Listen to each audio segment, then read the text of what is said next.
机车的两段式左转在台湾已经实施很久，但最近几年部分地区取消两段式左转，没有想到的，连交通部都承认，有些地方这样子转弯确实反而更加危险。那既然这个制度有危险，为什么还实施这么久？当初这个政策是怎么来的？台湾所有路口都能够取消吗？今天就让我们一起来聊聊两段式左转吧。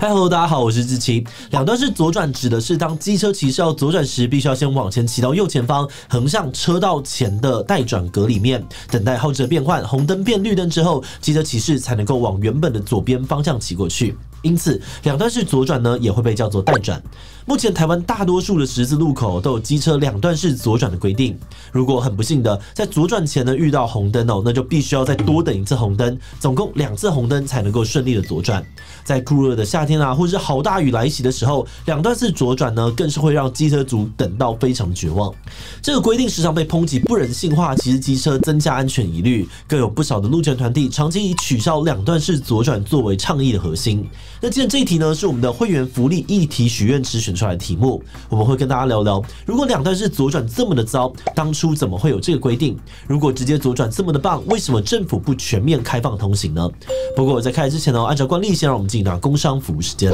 根据研究，把握刚入睡的黄金90分钟睡眠时间，就可以有效的提高睡眠品质。而现在由史丹福大学教授西野精治率领的日本品牌 Brain Sleep 就研发了一款脑眠科技枕，让你可以在90分钟内有效率的进入深层睡眠的阶段。这款日本制的脑眠枕具有专利的3层7段结构，使用7天就可以完美的贴合你的头型跟睡姿。而它的复合树脂材质可以让尘螨等过敏源不容易滋生，而且还可以直接水洗。现在到台北信义星光3月就能够体验到日本海外首站的快闪专柜活动，透过嘖抢先预购，还有65折起的优惠，比日本售价更便宜。如果你有兴趣，就赶快到资讯栏点击连结，给自己一个提高睡眠品质的机会吧。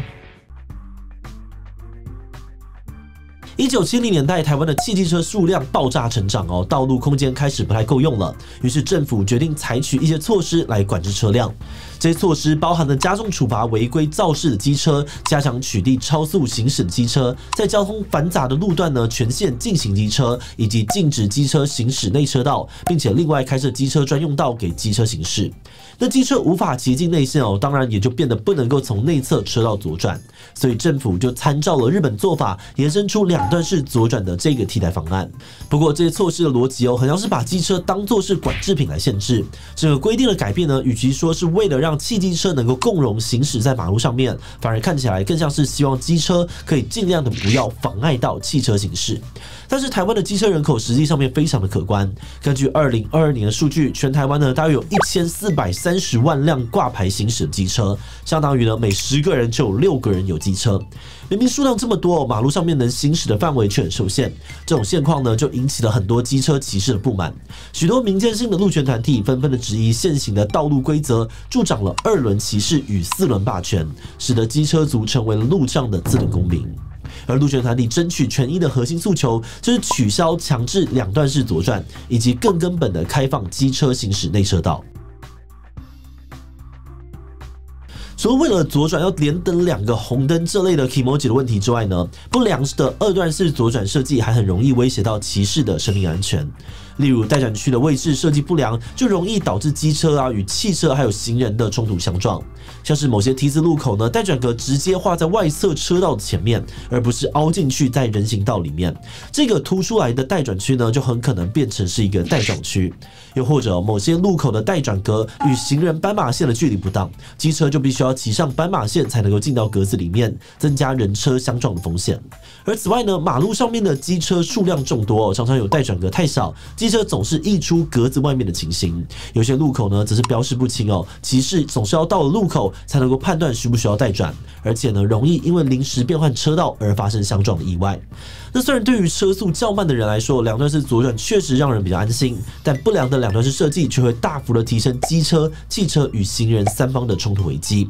台湾目前最具代表性的民间倡议团体台湾机车路权促进会就呼吁，政府应该要取消强制性的两段式左转，不要强迫所有的机车骑士都只能够塞在右侧的车道骑车，因为这个规定呢，会让机车骑士被迫要跟公车、计程车、临停车还有右转车以及行人互相的闪躲，增加事故的可能性。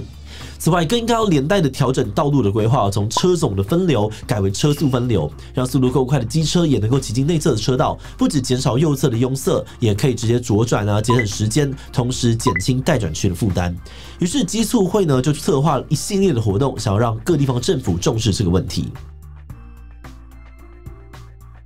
机促会呢，曾经在2021年的圣诞节进行过一个叫做“待转大富翁”的抗议活动。他们号召了许多的骑士在板桥县民大道的十字路口的尖峰时段，在4个待转区内不停的待转，透过合法的影响交通来凸显待转制度的不合理以及容易造成的困扰。而另外一方面，早在2016年，桃园市就曾经在4个路口试办过取消机车两段式左转。根据当年统计，车祸率因此下降了40%，而这也成为了许多人支持开放直接左转的重要依据。近年来呢，机促会在全台各地进行过40多次的相关活动，终于逐渐的获得了地方政府的注意。再加上桃园市几年前的统计数据的佐证使得包含了双北新竹、台南、高雄等等的县市的交通局处开始愿意和民间路权团体面对面交流，甚至愿意尝试涂销进行机车道，并且取消两段式左转。那么台湾目前究竟有哪些县市改变了规定呢？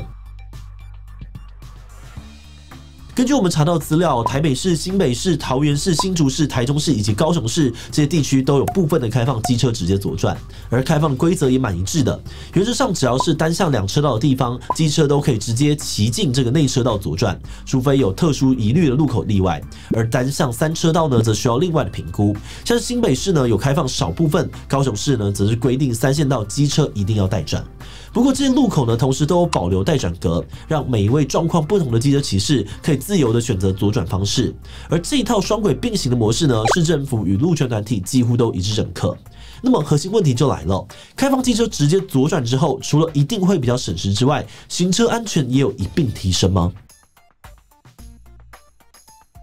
一般来说，要开放让机车直接左转，连带就一定要开放机车骑进内侧车道。很可惜的是，目前为止，大多数县市的统计结果是，开放左转的路口事故率大部分都呈现微幅的上升。那当然，路口事故的成因非常复杂，事故也分成很多种目前的资料还不足以证实，车祸的数字变多都是直接左转或者是机车骑进内侧车道惹的祸。只不过呢，开放机车直接左转，同时也没有带来非常明确的安全优势，跟2016年桃园市试办结果差异很大。2020年，中央社实验室曾经做过一份统计比较台北市那些开放内侧可骑机车的路口，在2013年与2019年2个年份的交通安全变化。他们综合了警政署的交通事故资料以及北市府的评估报告书，发现在24条道路、41个路段当中呢，有68% 状况恶化，包含了事故发生件数增加、事故严重度加重。不过也有少数的交通状况明显改善的案例，例如台北市的至善路的这个事故数量呢减少 6.6%，